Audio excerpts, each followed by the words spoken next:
Baik, bismillahirrahmanirrahim. Assalamualaikum warahmatullahi wabarakatuh.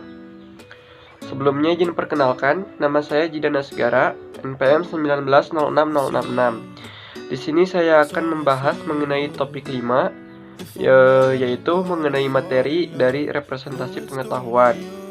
Sebelumnya saya membahas mengenai topik 4, domain masal dan tipe-tipe sistem pakar. Sekarang akan dilanjutkan ke topik 5. Kita langsung saja ke pembahasan materi. Topik 5 mengenai representasi pengetahuan. Yang pertama, sebelum kita ke representasi pengetahuan, kita akan menjelaskan dulu apa itu pengertian dari pengetahuan.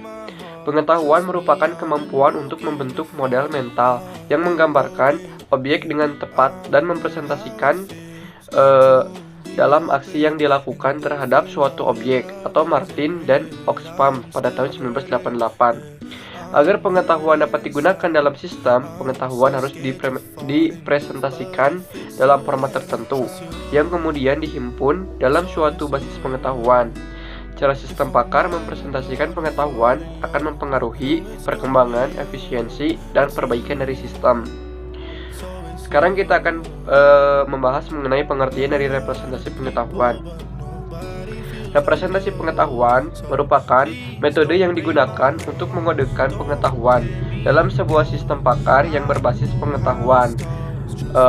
Representasian dimaksudkan untuk menangkap sifat-sifat penting problema dan membuat informasi itu dapat diakses oleh prosedur pemecahan dari problem. Nah, jadi bahasa presentasi ini harus dapat membuat seorang pemrogram mampu mengekspresikan pengetahuannya itu yang diperlukan untuk mendapatkan solusi dari permasalahan yang ada. Nah, dapat diterjemahkan bahwa bahasa pemrograman itu dapat disimpan, harus dirancang agar fakta-fakta dari pengetahuan lain yang terkandung di dalamnya dapat digunakan untuk suatu penalaran. Jadi itu pembahasan mengenai pengertian dari representasi pengetahuan. Di sini juga saya menemukan hasil discovery learning mengenai beberapa model representasi pengetahuan yang penting. Di sini saya menemukan beberapa, kalau tidak salah ada 5 jenis. Untuk yang pertama, logika. Logika merupakan suatu pengkajian ilmiah tentang serangkaian penalaran sistem kaidah dan prosedur yang membantu proses penalaran.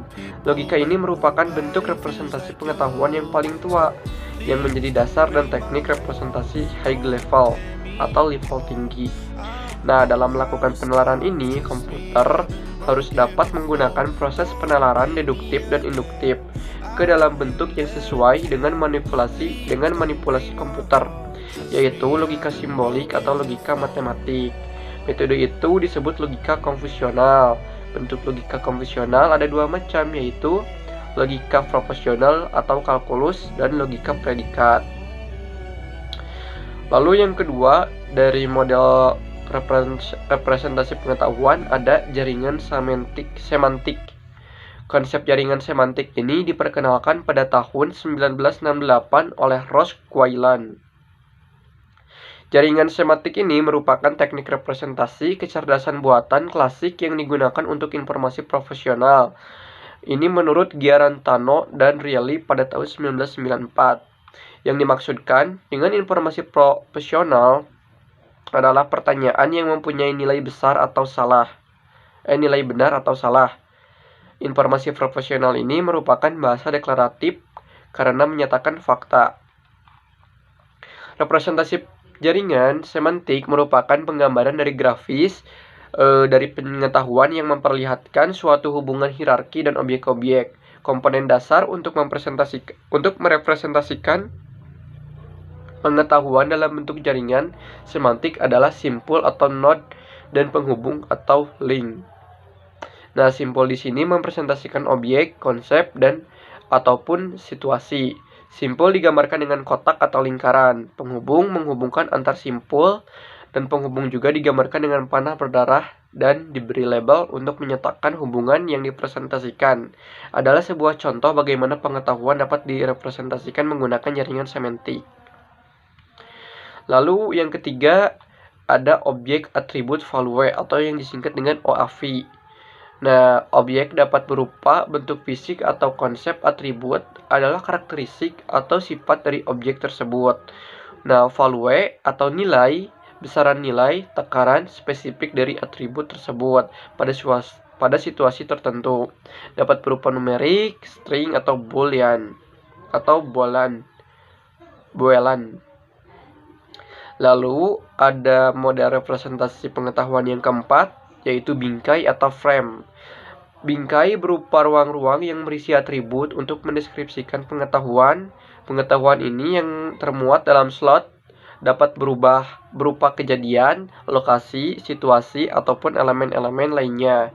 Nah, bingkai di sini juga digunakan untuk mempresentasikan pengetahuan dari deklaratif. Ini menurut Giarantano dan Riley pada tahun 1994.